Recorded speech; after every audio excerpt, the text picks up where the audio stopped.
Welcome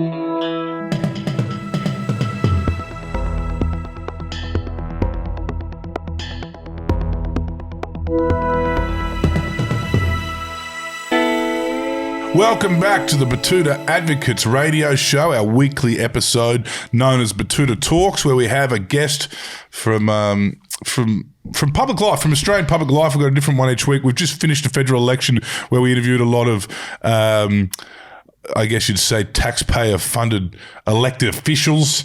I'm sure today's guest has a lot to say about those people.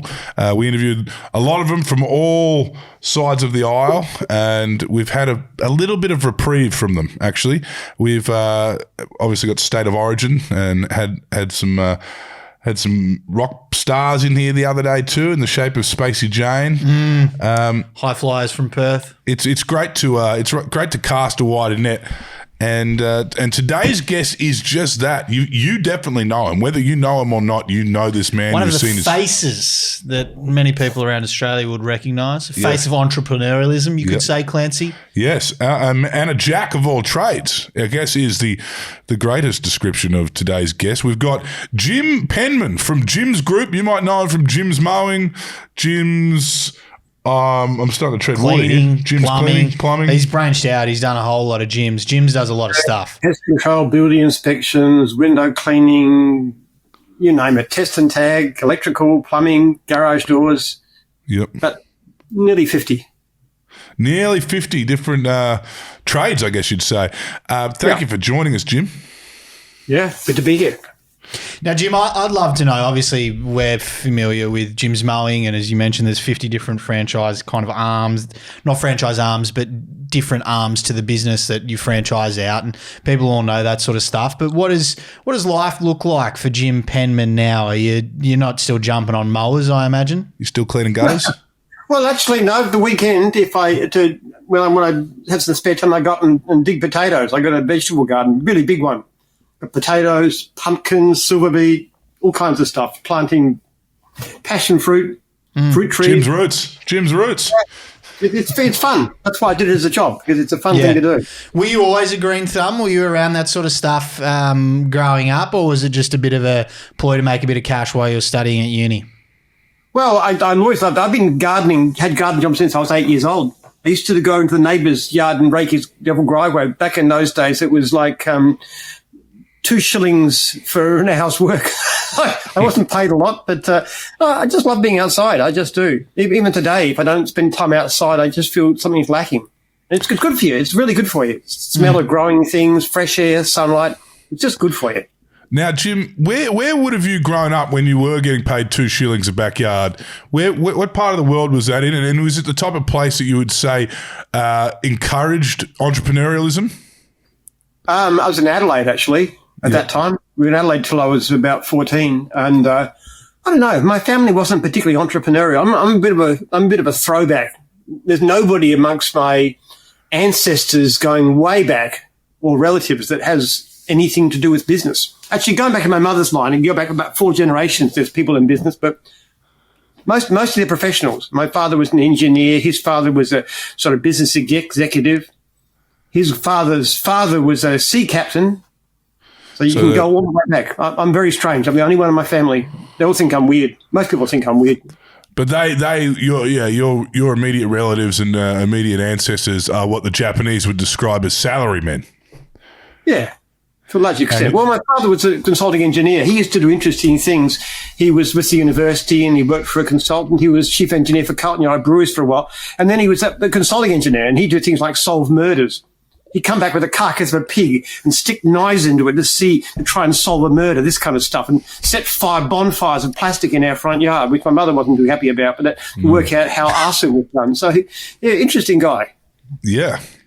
I mean, that's fascinating. Who was he working for when he was doing that sort of stuff? He was a consultant. People used to pay him.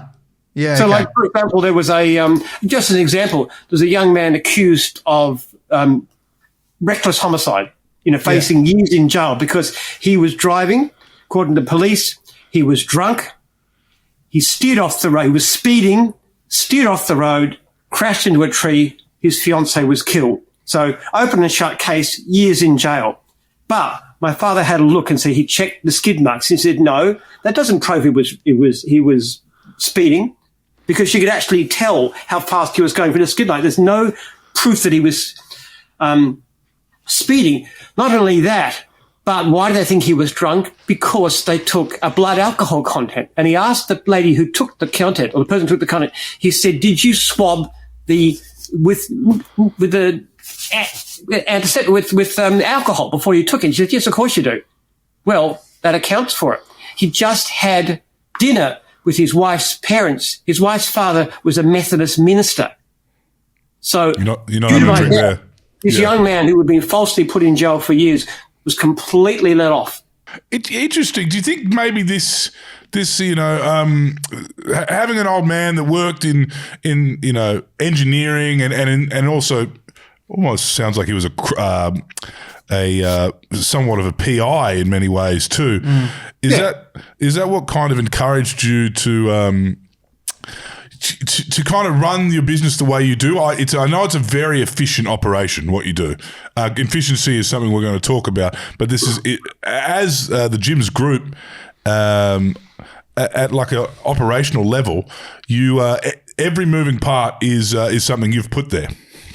Yeah, that's right. Well, I can't say my father was too impressed by it. I went to university, did a PhD in history, which from his point of view, being an engineer is just not very useful at all. I mean, why don't you do policy like engineering or medicine or law, but you go out and study history for 10 years? Well, at least you can become an academic, go to Oxford, this kind of stuff too.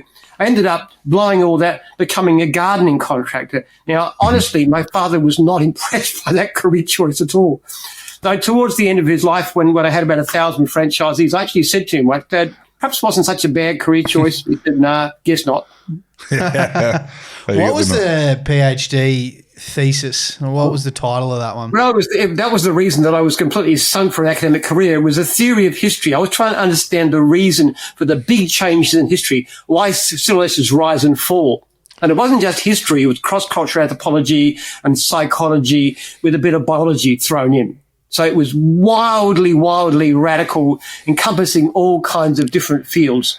And that's why in the end I was no chance of getting academic post. You look at this guy. The examiners didn't even know what to make of it. They just looked at it and said, who is this guy? Yeah. You know, one of them actually said if this was a magnum opus at the end of an industrious career, maybe we'd listen to him. But, this bloke's trying to overturn everything we know about history. Yeah. And it's almost like you're looking for the God molecule in at the very start of your career. Well, yeah. Well, I'm looking for the reasoning behind it. And I think it's basically a matter of character. But certainly in terms of current historians, everything that you read about just about historical is all wrong.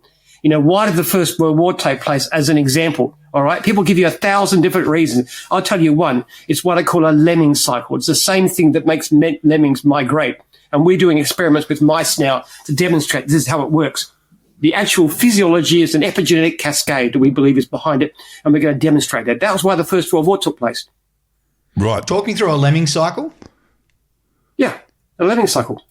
Lemmings, and it's very common with these small northern animals. They go through these cycles of boom and bust. Typically takes about 3 to 4 years. Others take about 10 years. And they go through when they're very timid and quiet and they spread out. And then the population grows massively and the clubs are going to become very bold and they migrate in mass at the peak of population growth. And that's and they become very bold, very aggressive.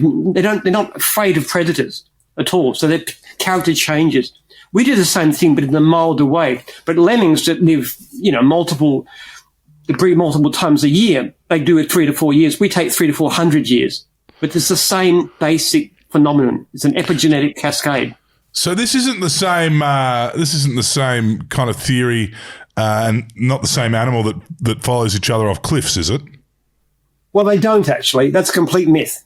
Yeah, right. What they do is they migrate. There's no such thing. There's no evidence that lemmings ever commit suicide. What they do is they migrate en masse, and when they come to a body of water, they swim across it. Now, if there's an island on the other side, good luck to them. If not, they go out to sea and they drown. So it looks like suicide, but they're not. They're just trying to find a home. That's all. Yeah, yeah. So yeah, but is that what you're saying? Is this the theory? Is this a theory where they, World War II is an example of all of these countries binding together and swimming into the sea?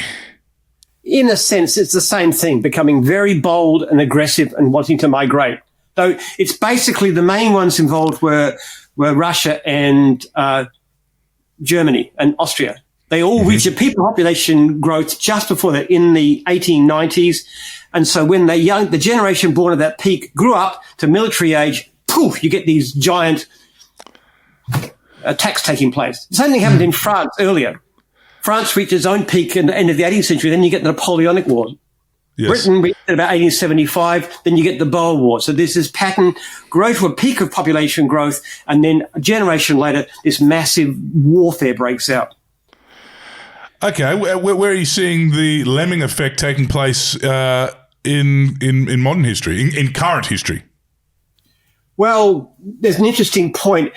If you go 90 years before the peak of population growth, you get a period of very, very personal relationships. Relationships become very personal, loyalty to a man, single man, rather than to Republican institutions. And what you typically get is a period of chaos, often civil war in feudal times, like the Wars of the Roses is a good example.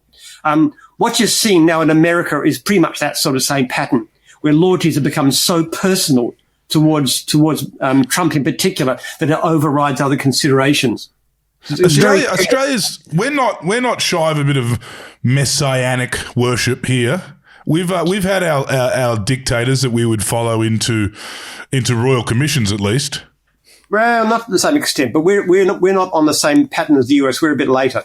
Okay. And we will go through our lemming cycle, what we call the trough, in a few decades from now.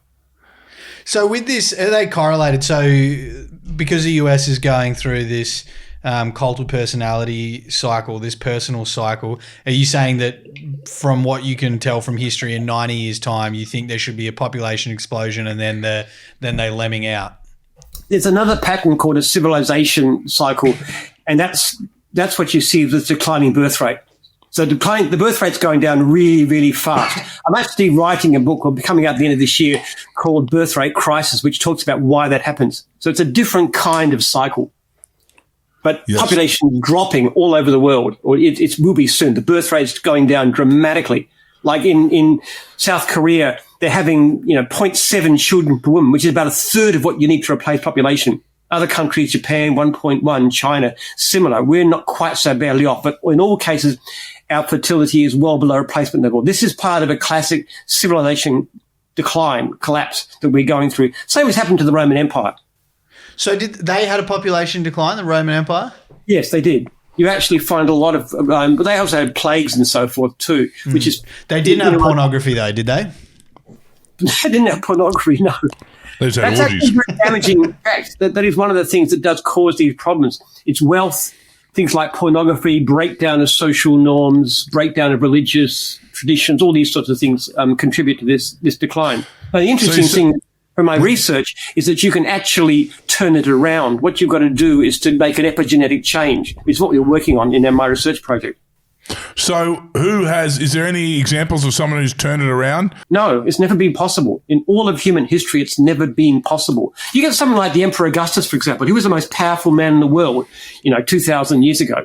And he was aware of these problems, and he was preaching to his people and said, you've got to have more kids. And he tried to put a tax on people who were celibate, refused to get married, for example. He did everything he could to try and boost the birth rate. He couldn't, because these are vast social changes. This today is the first time in all of human history we've got the technology, which is based on neuroscience and epigenetics, where we actually could turn the whole thing around. We could stop the decline.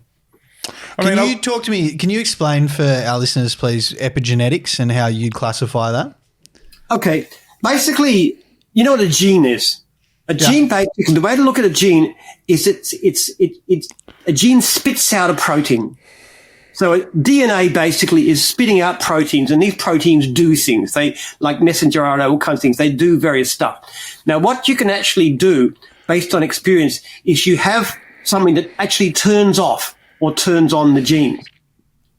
So what you do is you turn on the gene, do something. There's a methyl group, for example, is the most common way of doing it. You actually turn off a particular gene, and depending on how many places you plug it in, because there's multiple places you can do this to, the effect is greater. So what we can do is to change them. So anything that happens to you in your childhood, for example, if you have a very disciplined and family home with two parents and stuff, you'll have a certain kind of epigenetic setting, and it's also inherited from parents.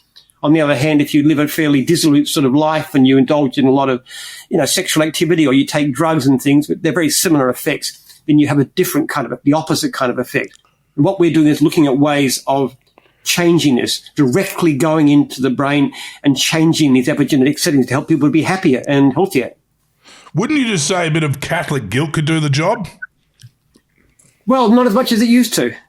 Yeah. Catholicism doesn't have the power it used to. Even Catholic families, on the whole, don't even have enough children to replace themselves.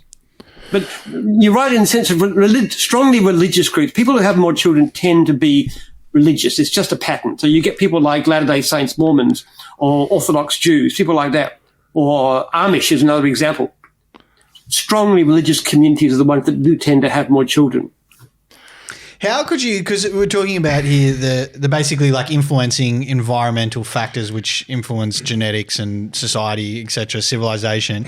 What is your research, or what are you trying to find from the research in terms of actually changing people's genetics without changing their environmental, influences?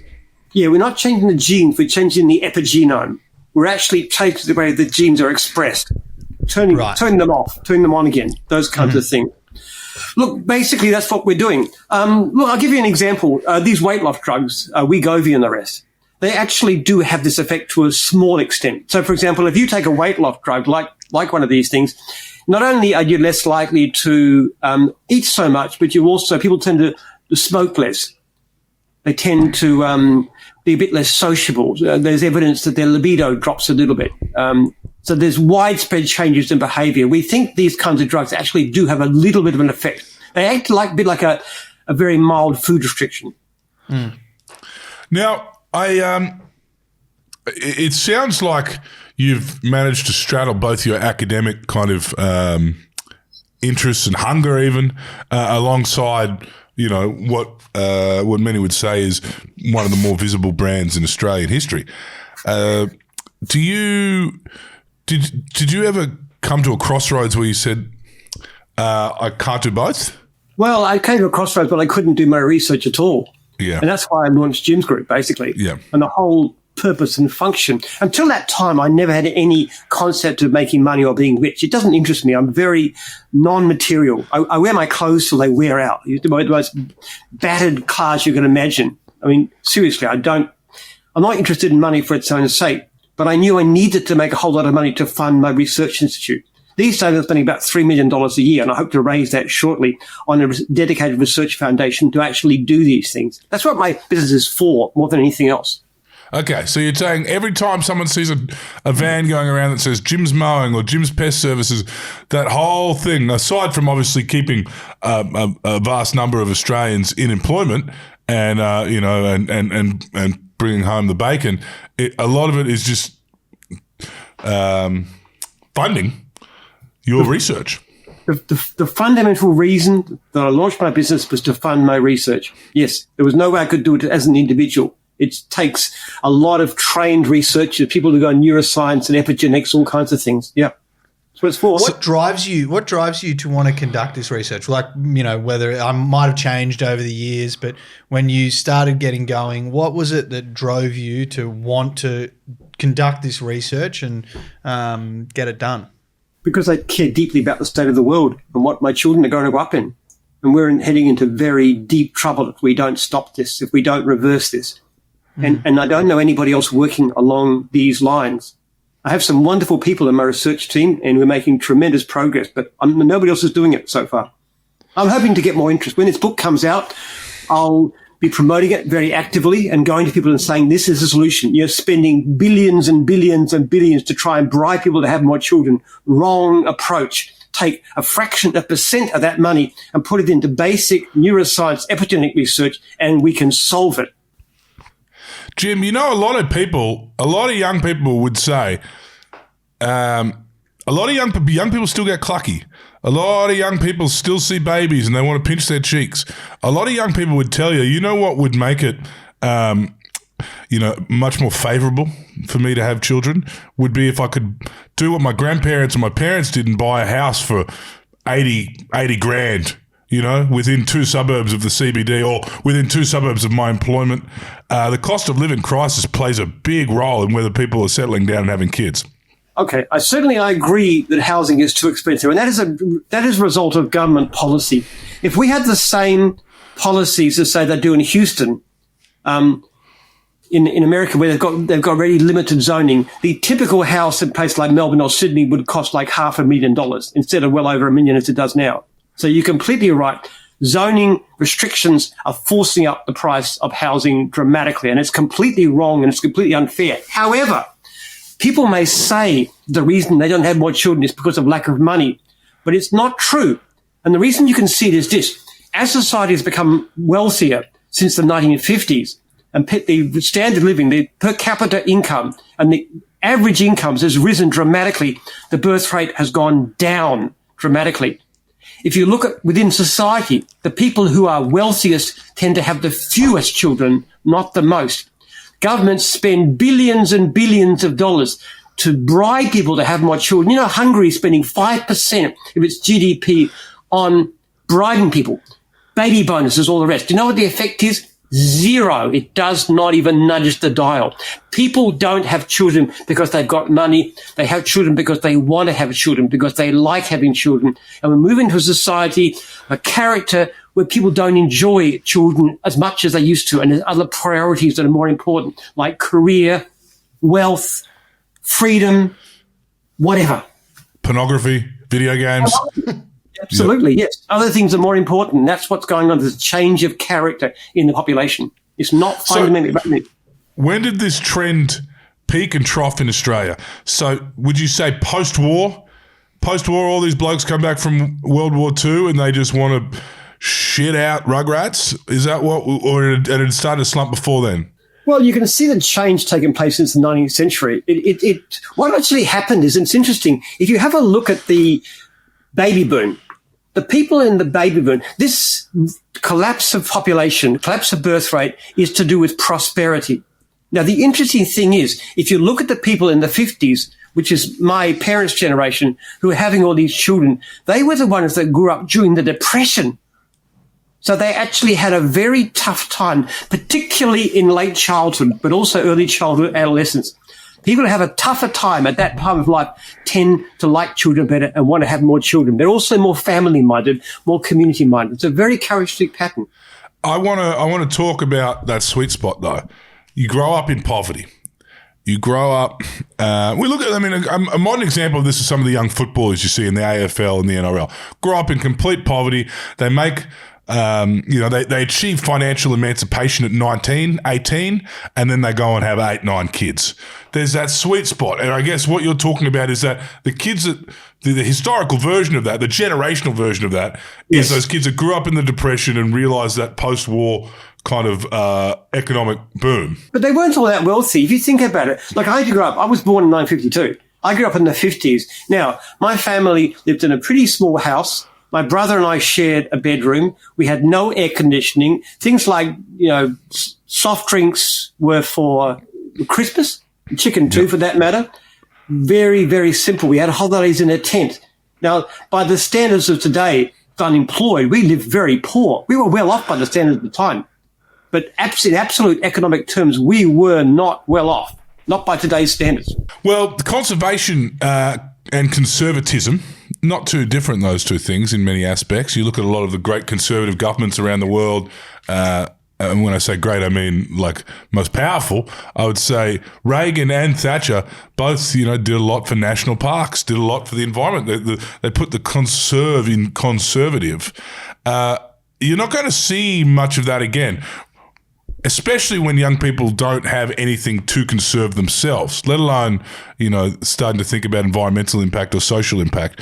No one has any assets, really. You'd be hard-pressed to find someone under the age of 30 that's ever bought a new car, under the age of 40. Yeah.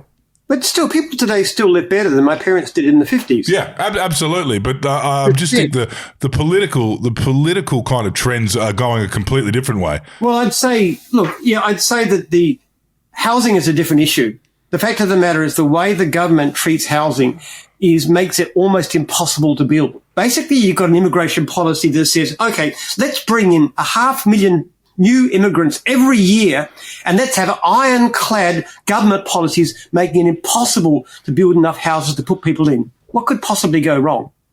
And I know my wife's a builder, and it takes months and months and months to get the most basic planning. And then there's restrictions and zoning limits and all kinds of stuff. It's crazy, unnecessary. All the government has to do is to lift the iron hand, let the market rush, and housing will become affordable. And we've seen a little bit of that in certain cities. We've seen a lot of Queensland doesn't have this problem, but Sydney certainly does. We've seen the Opal Towers, we've seen the Mascot Towers. Do you not have grave concerns about the inherent Australian urge to cut corners? Well, I think the great Australian urge now is to stop anything happening. Basically, we're not just NIMBY these days, not in backyards. We're bananas, build absolutely nothing anywhere near anyone.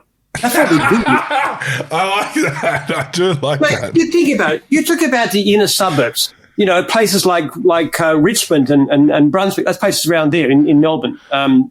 Well, I don't know the equivalent of world, but these are close to the CBD.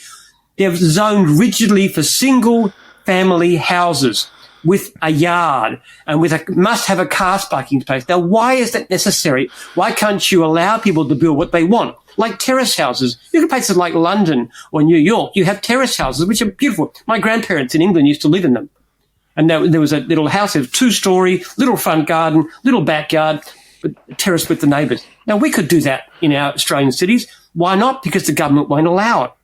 Why do you need to have, if you want to buy a flat near a station and you don't want to own a car, you have to pay for a car parking space, even if you don't want to. So it pushes up the price of the thing. Now, why do you need to? If you want to live near a station and you want to commute to the city, is that so evil? Why shouldn't you be allowed to do that and not have to pay for an unneeded parking space, which makes the whole place unaffordable?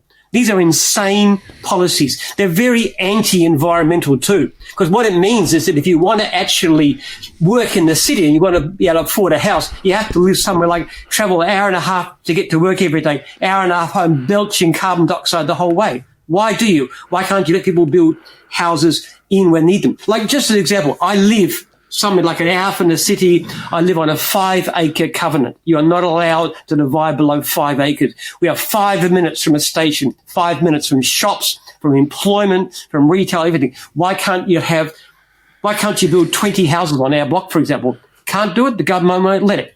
It's the blackest, most anti-environmental policy you can imagine, and it impoverishes our people, especially the young. My Question for you, Jim. You know why? I actually give them money. They want to buy a house. I give them, here's $1 million.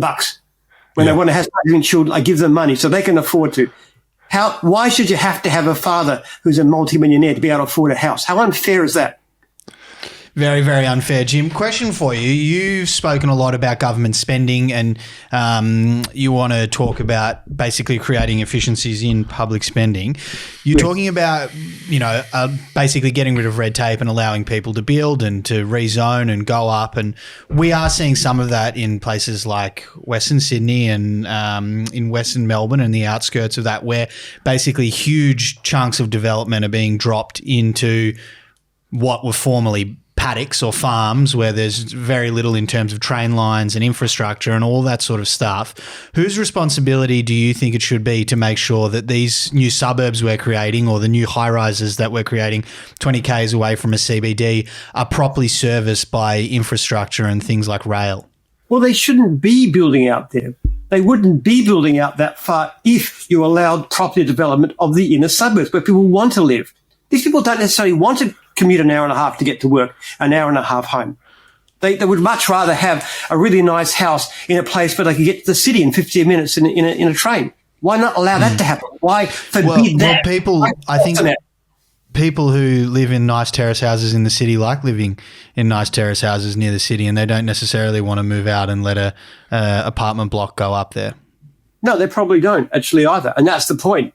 You've got a beautiful inner city, like a rich inner city area where there's got these lush green houses which are worth millions and millions of dollars each. Why are the interests of people in those houses more important than the interests of people who can't afford to buy a house? What about the homeless? We've got a massive problem with homelessness. Homelessness is a terrible evil. People are more likely to die if they don't have houses to live in, if they can't afford rent. So by making houses unaffordable, making rents unaffordable, people are thrown into the streets and they're dying of crime, they're dying of neglect, they're dying of disease. It's a terrible humanitarian disaster. You can walk around, you can see them. It did not used to be so in the past when housing was more affordable. So you're born in 1952, you said, Jim? Yep. Do you realise what your beliefs and your ideology that you're sharing with us today would make you a part of the extreme minority in your generation? I don't think I'm much a minority as that. Look, it's interesting. We put out a bit of a social media on this sort of stuff about possibility of going into politics and changing politics. And it was the most lopsided response we ever had. It was like 96% in favour. Now, that is unprecedented. I'm a very loud, opinionated person. People get really angry at me for all kinds of things. When I was opposed to the lockdown we had in Victoria, when I talk about other things, people were really against it. We have never had so much positive attitude and so little negative. I think on the whole, most people recognise housing is too expensive. And if houses were half the price and young people could afford to buy them and the homeless could get off the street, it'd be a good thing. And most people would support us in that. You've just got a few wealthy interests who say, no, I don't want this. Well, you've got to have it. That's what I'm saying. You've got to allow this to happen. You've got to allow the market to build what people want to live in and not put unnecessary restrictions on it. Public housing's an interesting one as well, of course. Melbourne once upon a time had the template for that. And they had it right, many would say. You've seen a lot of people, achieve financial emancipation from Anthony Albanese is a prime example. Grew up in the Housing Commission of the inner city. He was a walk within a cathedral school and he was a walk within university. Those kids don't exist anymore. At least there's 5% of what once was. Those kids now live out on these outer metropolitan rural fringes that you've been talking about. They live in sprawl and there's absolutely no opportunities to transport. There's nothing to really do except steal a motorbike and commit crime. Yeah, you're absolutely right. But the other thing, the problem with those public housing is government getting involved and putting up things people don't necessarily want. See, if you ask the people who were displaced, when they built those vast towers that became cesspools of crime and dysfunction, a lot of them had exactly what happened. They actually destroyed existing communities. Now, instead of doing that, what they should have done is allowed people to build. So in other words, you've got a house on a block, put a few together and build a terrace. Or build them, say, to 3 stories high. Or put something in your backyard. Just gradually build up. It's what used to happen to cities in the past. This idea that you rigidly control the way that housing is put. And then you clear areas and you build these vast vertical slums is not the way to cope with it.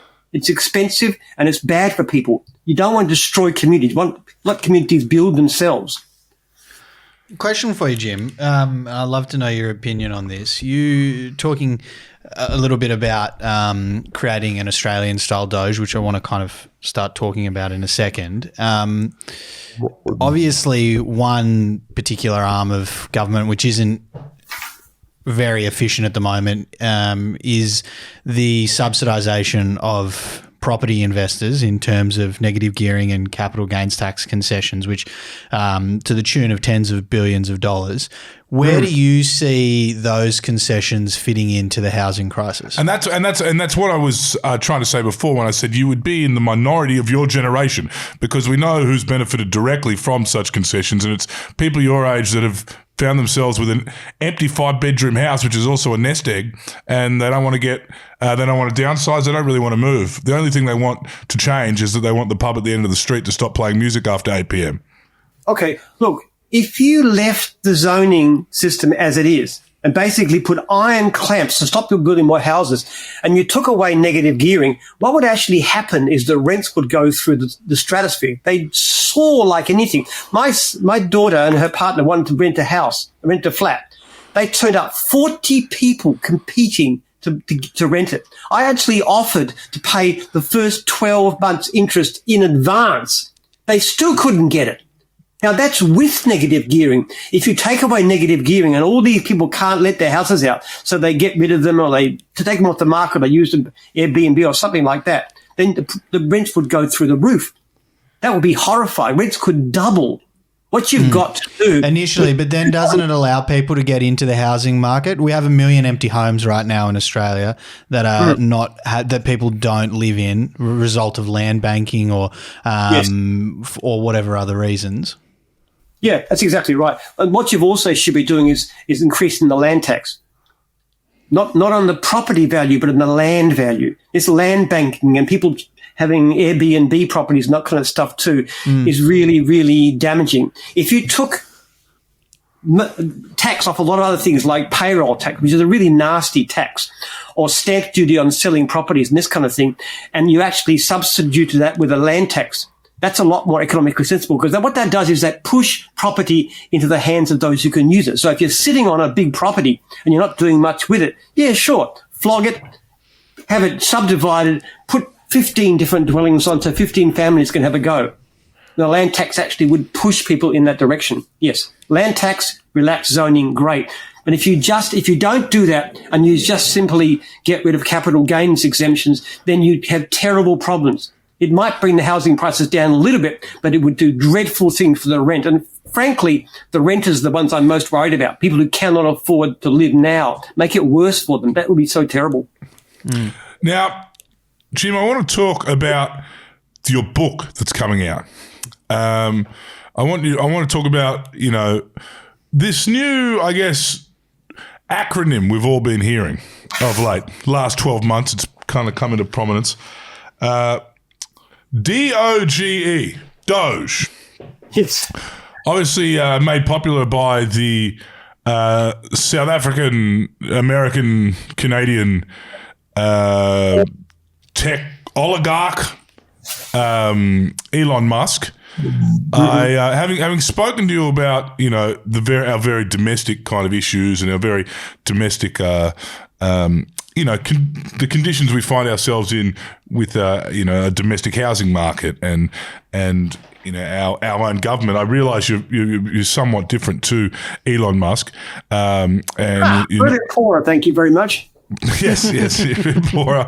I mean, imagine if Elon Musk dedicated his entire wealth to studying things. We'd Yeah, I also don't think you got things like $1.4 billion worth of grants from the government to build your factories when you were starting out Jim's Mowing back in the day. That'll give me anything. Now, you are a big supporter of this idea of Doge. Please tell us about Jim's version of it. The Australian Jim's Doge. What is it? Doge, yeah.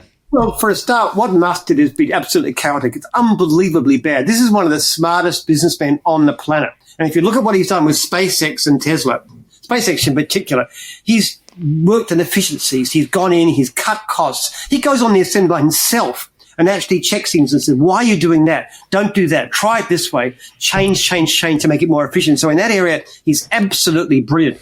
Now, what he's done, what you need to government spending is a scalpel. What he's done is gone with a blowtorch and he's just and blown jobs apart. He's done stupid things like fire air traffic controls. I mean, for heaven's sake, if you could think of anything more essential, you would say, how could you go past an air traffic controller? He fired them and then had to hire them back.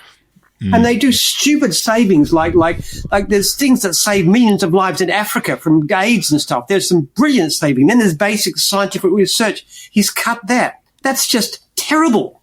But what he should have done is gone into public service and said, okay, let's look at what they need to do. First of all, do they need to do this? If they don't, stop doing it to get rid of the red tape and then work out how to be efficient with the rest. Just as I do in my company every day. Look at a job, say, okay, do I need to do it? If so, how can I do it more efficiently? What can you do? Can you automate? Can you do this? Now, if you did that, you could cut at least 2/3 of the bureaucracy across Australia. And a very simple example that all the planning departments in all the local governments, which cost billions of dollars a year, could be simply swept away. Every one of them could be let go, all these bureaucrats, because all they do is slow things down. What you do is you set up a very simple planning phase, and you do what they do in Texas. They allow independent people like town planners to actually be licensed to solve it themselves. And they do it in weeks, not months or years. That's what you need to do. Where else can you see a bit of waste? Where else could you see the need for a scalpel in Australia? Okay, what about NDIS? Now, I know of NDIS because we do a lot of work for them, but basically it's the most cumbersome, insanely complex, unlimited system you could possibly have. And it really lends itself to rip-offs and corruption and all the rest of it. It does. There's all sorts of stories about it. If you want to help people, why don't we learn from what the Indians do? They simply target people who are poor and they put money in the bank account. No bureaucrats, nothing. Just straight to the people that need it. Let them make the decisions about their own lives. India. You could pay more money with far less cost to the taxpayer. Would you say that Medicare is a successful Australian institution? I'd say visits to the doctor, the basic visit, shouldn't be free. I think it encourages bad medicine. One of the reasons that it's bad, I went to see my doctor this morning. Now I pay extra and I sit for half an hour and go through my health. That's what I want. I want a proper consultation. When you have a Medicare standard rebate, you go in, yeah, what's your problem, mate? Here's a script, next. Another script, out. You gotta churn them through. It's really, really bad medicine. What should happen is that people should pay for basic medicine and then the society should step in when there's a bigger problem, like somebody needs to go to hospital, something of that nature. Making medicine free makes poor quality medicine and it's grossly overused. They did a study in America where they actually had randomly chosen groups of people. Some were given free Medicare like Australia. Others had to pay for their basic cost. Now, the people that were given it free loved it. They thought it was fantastic. But if you look at the health differences, there were none. They weren't any better off, even though they visited the doctor twice as often. And people may not want to go to the doctor. They might be better off going to see a naturopath. Because most of the reasons people go to see doctors are for chronic illnesses. Like if you wanted to have a cesarean birth, for example, yeah, you need a really good doctor, surgical team, hospital, sterilization, and the rest. But if you're just feeling bad, if you're feeling down, a naturopath, even a homeopath would be a far better option quite often because doctors just shove pills down your throats. Yeah, I'm interested in this. I mean, I spoke before about the inherent Australian urge to cut corners and how, you know, there might be some concerns if we left undercooked property developers start building high-density housing with limited checks and balances, as we have seen in Sydney. I spoke about the inherent urge of Australians to cut corners, but there's also this, I mean, Australian, particularly amongst men, this Australian condition where we don't take our health seriously. Many would say that men do not get the checks when they should. Many say men don't get their skin checked, they don't get their prostate checked, they don't get their testicles checked, they don't get these checks that they should really start getting after a certain age. Do you think? Yeah, do you think that making it I guess costly to go see a GP would add another barrier to the great Australian stoic? Well, they're not doing it anyway, are they? And partly it's because they don't have any particular thing. But you go to the doctor with a specific pill problem, you get a pill, often antibiotics, even when you don't need them, and then you go. They don't have time to listen. I've had cases like, for example, I found myself getting asthma at one stage. I'll give you an example of how this works. I had a problem. At the age of 65, I started getting asthma. I went to see a couple of GPs. They said, okay, you need these puffer things that dampen down your immune system. And then they sent me to a specialist who said, yeah, you need 2 morning, 2 night. Okay. Very brief consultation. Just there. Yeah. Okay. That's your problem. Pill. Here's some medicine for it. Then I started doing some reading and I thought, why does a 65-year-old suddenly get asthma? And I said, smoke. Now, just that winter, for the first time in my life, I bought a country place that had an open, somewhat smoky fireplace. I got this fireplace done. I put a stove in there and my asthma all but disappeared overnight. Now, what one doctor, not one specialist, even asked me what had changed, which would have taken them maybe 2 minutes to go through it. Whereas my current doctor, who's not like that, I had a problem with pain, with headaches. I was getting mild headaches. And I said, what's the cause? So he sat down with me. Okay, is it this? Is it this? Is it this? Is it this? Is it this? Is it this? Yes, that's it. Change that. No more headaches. No pills, nothing. Just time listening. Doctors don't do that because the whole medical system is against it. And often the solution to these problems is not another pill or even a visit to the hospital. It's just consultation about lifestyle. What you do, how you live, exercise, diet, less stress, all these kinds of things, meditation. There's lots of different things you can do with chronic illnesses, and doctors are not very good at that at all. Is that to do with cost cutting within the health system? Like, Australia ranks, I believe, top or one of the top countries in the world for its healthcare, and comparatively to the United States, which I think you just mentioned there before, which pretty much ranks dead last in terms of wealthy countries for its health outcomes.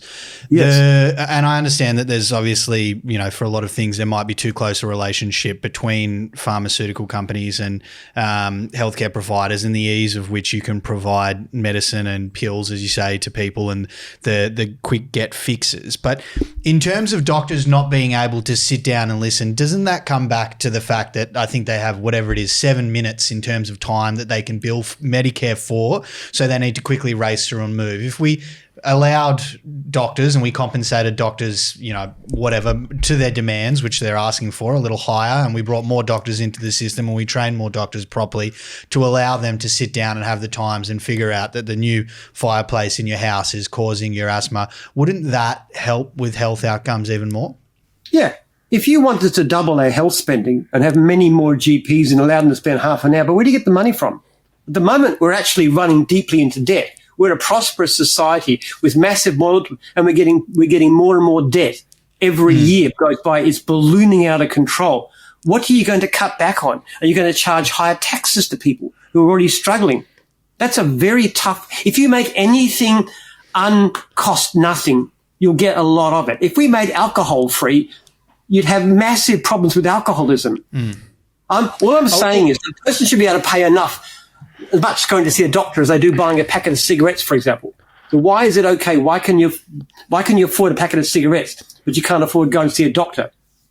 Jim, these are interesting points you're making, and I have to say that politically, you probably, if you were running a political party with these, as much as I'm appreciating your perspective, and you're making me think quite a lot. What you just said then was very similar to what Joe Hockey said in the 2014 Razor budget, where he said a visit to the GP will cost half a pack of cigarettes and the $7 co-payment for a GP visit. Now that Razor budget lost them government. It lost Tony Abbott his job. Malcolm Turnbull came through, and they went a completely different direction.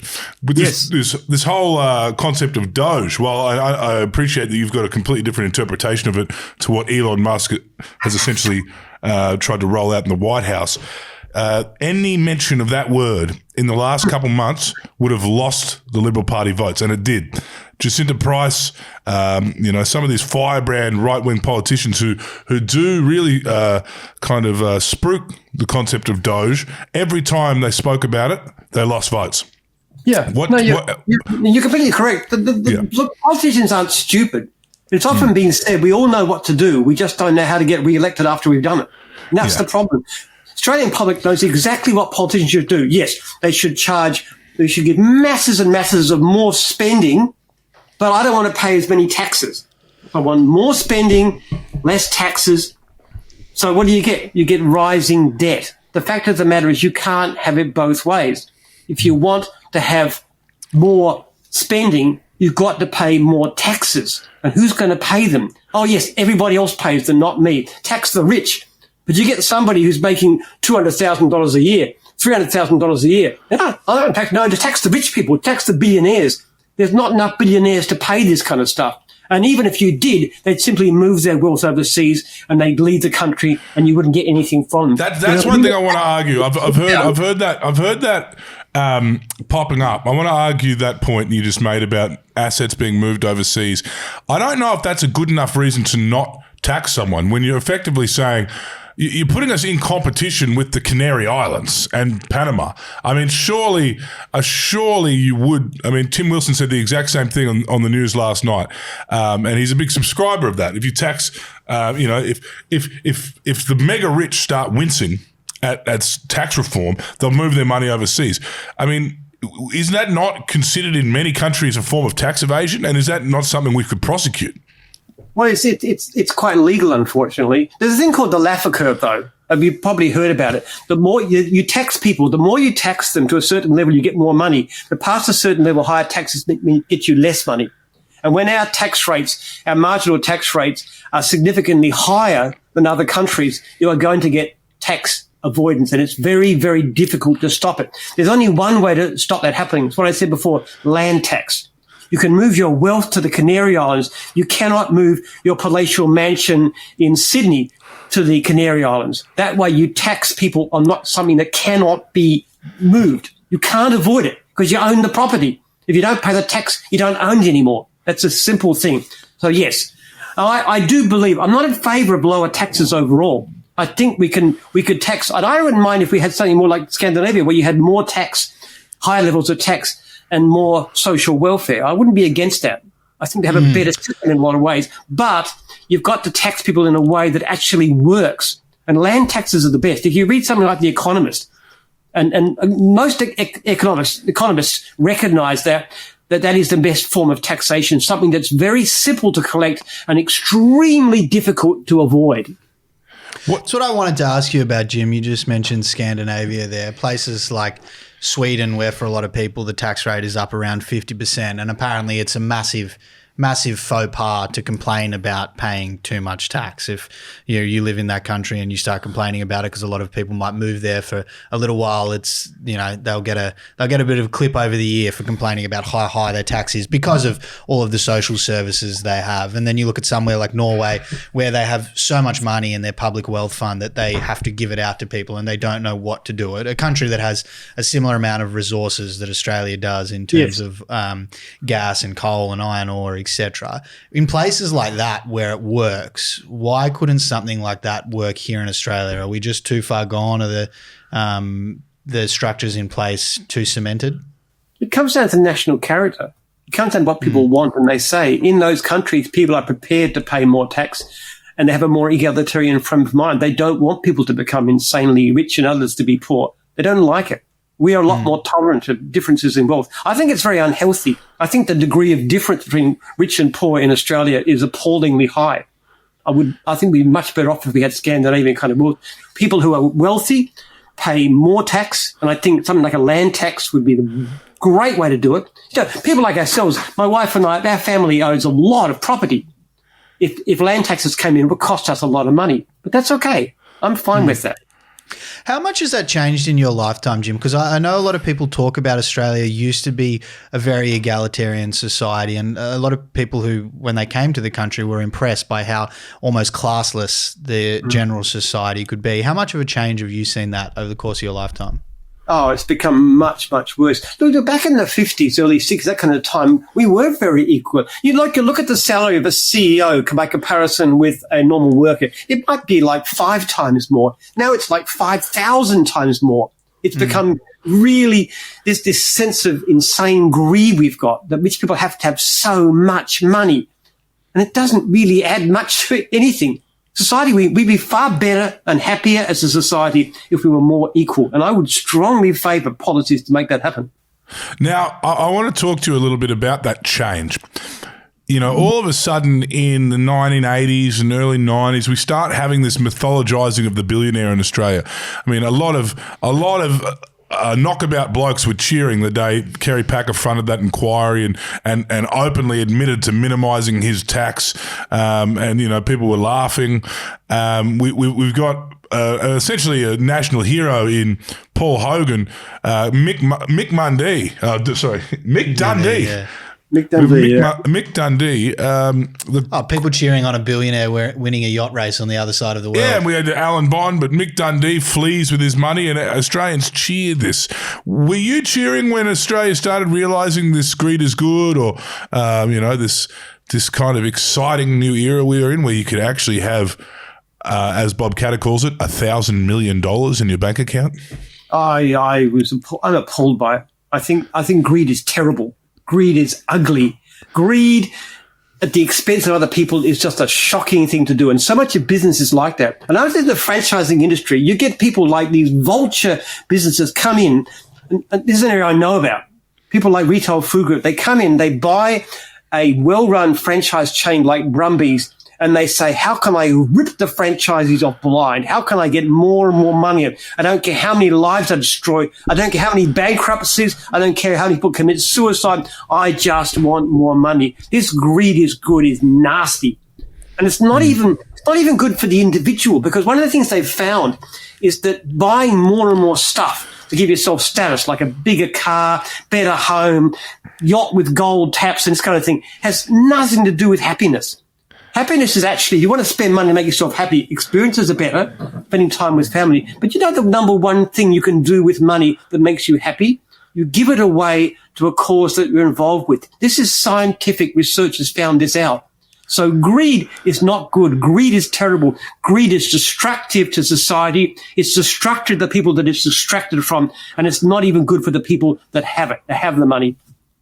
Now, Jim, I want to talk about something that gets a lot of people hot under the collar, and you've enlightened us in many ways today. I'd like to know how you feel about this next topic I'm going to introduce: death taxes. You mentioned before that, of course, you've had to give your kids some money to buy a house, and you know, and you admitted to that, and you said, you know, you recognise that there's a lot of young people in this country that aren't as lucky as your kids. Why do you think we should spend, or at least carve up so much of our living, working income and give it to the tax office when we could kind of just, you know, pick up the rest when someone passes? I think we should. I'm a great believer in inheritance taxes. I know death tax is the bad word, but yeah, I think death tax is an alarming word, but an inheritance tax. I think it's a fantastic idea. I think I'm all in favour of it. Look, let me tell you, 90% of my income I give away for research foundations. I get pretty good deductions for that. I live off relatively little of what I actually make. I'm giving a certain amount of money to my children to buy houses. For the rest, it's for research, for something to be done good in the community. And I don't intend to leave a whole lot of money behind. So I'm a great believer in inheritance taxes. Look, to a certain extent, being able to earn more money is an incentive to try harder. If you take away all the incentives, people really won't work as hard. But why on earth does it matter what happens to your kids? Why should your children of a rich man get so many benefits simply because of what their parents or their grandparents did? I think it's grossly unfair and unreasonable. I think there should be very heavy inheritance taxes. 100% in favour. Well, the rich list just came out this week, the Australian rich list. A lot of people putting their hands up to be on that, which in itself is an interesting phenomena. But yeah, they tried to put me on it, actually, and I said, totally ridiculous. I'm not even close. I'm not even near the rich list. But one third they found. 1/3 was through inheritance. Yeah. That means there's a lot of remittance sons walking around this country. Yeah. Tell me about your dealings with those kind of people. Do you find the remittance son, the remittance man or woman, are in any way good at business, or is the rumour true? First generation makes some money, second consolidates, and the third smokes bongs and goes snowboarding? Yes. Well, I don't know these people, because the people I mix with are mostly my own franchises and people. Well, none of them are rich listers like that. Nobody's inherited wealth. And, you know, the nicest compliment, one of my friends in church, actually, in our church group, said to me, he said, Jim, you are nothing like the other rich people I know. Because to him, they were up themselves. That was the way he described it. And no, I think it's a terrible idea. I think it's destructive too. You look at the inheritance wealth, it's a curse. And I would never, even from a moral point of view, I don't believe in giving a whole lot of money to your children, but I wouldn't do it because I don't want my children to be destroyed by it. And when my kids were growing up, one thing is they sort of theoretically knew that we were rich, but they saw no sign. They said, Dad, where's the yacht? Where's the mansion? Where's the servants? Where's the luxury car? Where's the holidays overseas? Where's all this stuff you're supposed to have when you're rich? And I said, it's not the way we spend our money. So they grew up in a very ordinary way, and they're great people. You know, one of my daughters with her partner has just launched Jim's Removals. They're just buying their second truck. They go out there, work long hours, including weekends, late at night, moving furniture to build a business. They've got tremendous work ethic. That's the kind of person you need. You give people a lot of money, it destroys them. So I think heritage taxes are fantastic. They're actually great for society. They're a great way to get money to spend what things we need to. And they're also taking away the poison that we give out the children of the rich. Like, it's not good for them. Jim, aside from gardening and research, and again, starting thousands of businesses, what do you get up to in your spare time? And of course, aside from donating to causes that you believe in, do you have some sort of, do you barrack? I mean, you go to church. You mentioned before you have a church group. Do you have like a fixation on a sporting team? What? Look, I church involvement, yes. Gardening, I love getting outside and gardening. Yeah. I have a meal which is almost everything I've grown myself: pumpkin, potatoes. I get great thrills from that. My wife, she's a wonderful cook. We cook really healthy vegetarian food based on the farm. I love doing that. Apart from that, I love reading. I probably read or listen to at least 2 books a week.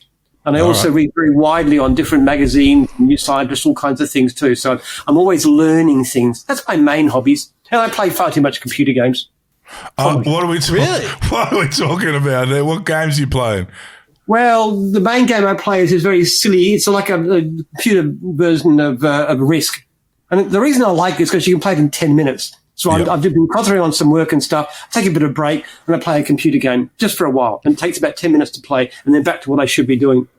Fair enough. Have you ever played the Lemmings game? No, I think I did once, actually. But actually, no, Lemmings don't do that. There you go. There you go. Jim, this has been, as I said before, enlightening.